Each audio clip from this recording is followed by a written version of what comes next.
It's hard to believe just an hour and a half from Vancouver, you're suddenly into this mountain range that is still untapped, untouched.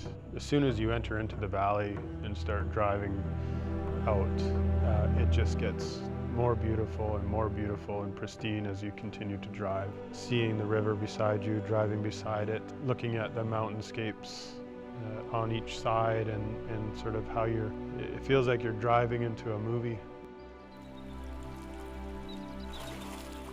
Chilliwack Lake, also known as Sxótsaqel, is a place that our people have been attached to since time immemorial. There's no exact date where we can trace back, say, hundreds or thousands of years. My ancestral name is Sxótsaqel. It's a name that ties to the Chilliwack River Valley and to Chilliwack Lake, where the names originated. There's a connection that we have that goes deeper than belonging. I spend a lot of time up there, and I go up there quite a bit throughout the year, and it's one of the places that is quiet. It's nice, it's beautiful, the lake is beautiful, the mountains are beautiful, that it's somewhere that I feel I belong, because our names connect us to the land. The landscape is very steep, and I would say kind of rugged. The lake itself it's basically a valley. It's a lot of cliffs and drop-offs, and the lake was most likely formed by a landslide. So you can almost see it at the end of the lake where there was a landslide that happened and the river overflowed into a lake. It had no other option, and then it still flows down into Chilliwack River. And a couple of issues resulted from the landslide was the migration of fish habitat. So they could no longer make it up to the lake, so then the villages were forced to move down as a result of not having access to the fish.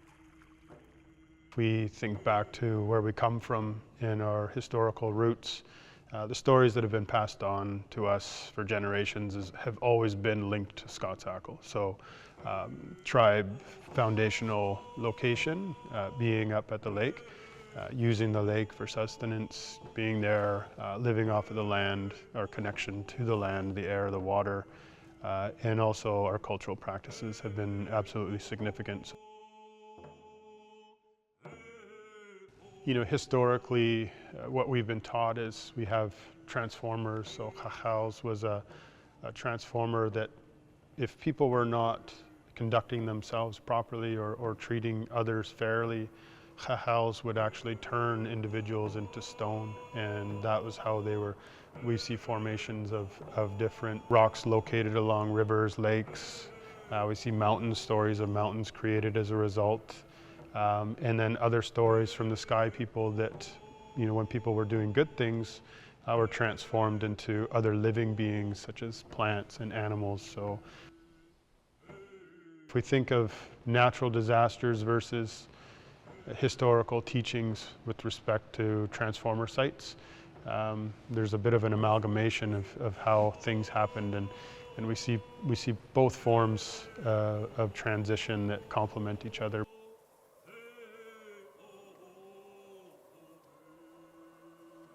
And often, you know, we think about the responsibility and we think about protection with traditional territories. And one thing that we're always reminded of when we do the work is the importance of engagement with our members, our people. So we have knowledge holders, elders that have spent years learning traditions, sharing the culture. They have the stories that have been passed on as an oral history. And so while we might have a position of leadership, our responsibility is actually to go to our members, to our citizens, and confirm the direction, confirm that when we're deciding and in these positions to make decisions, it's the guidance from the people on how we make those decisions. So I think it's just important to always highlight that. When we've watched BC Parks manage the park in our traditional territory for a couple of generations, and then finally having the opportunity through recognized legislation like UNDRIP, we see BC Parks coming to us and actually wanting to work with us on developing a co-managed park plan. So that's something that hasn't been done up there. For us, I think it's a massive step forward in us just having the name Sxótsaqel, Sacred Lake, being recognized through legislation has been massive for us. You know, our community is taking some control, being able to complement a parks plan and actually co-develop a parks plan with an Indigenous lens. It's not to say that the park was always managed in a bad way or that BC Parks wasn't doing everything right. They took necessary steps with what they had, but I think we have a greater opportunity to actually improve what's been done and recognize and protect even more sites that are important to our communities. What we do now has an impact on the next generation and the responsibility of even further knowledge.